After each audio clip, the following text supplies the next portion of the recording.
Le immagini girate da Autovie Venete indicano il traffico questa mattina nel tratto di Latisana. È uno dei punti più critici di questo esodo di inizio agosto.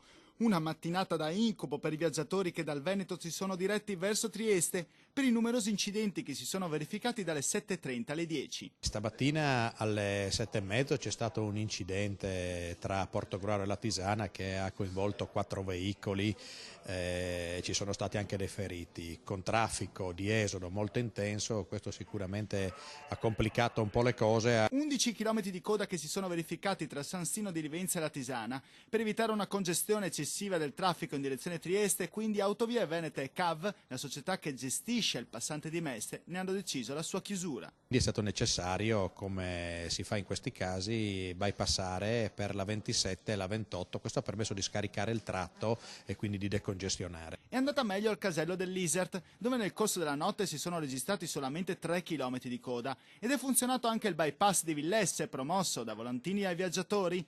Di esodo vero e proprio oggi non si può parlare, anche perché sono in molti ad aver scelto partenze intelligenti anticipate già il venerdì. Cito 2 dati: le uscite di Trieste e l'Isert nell'arco delle 24 ore hanno avuto un incremento del 9% rispetto allo stesso venerdì dell'anno scorso, e Villesse del 30%.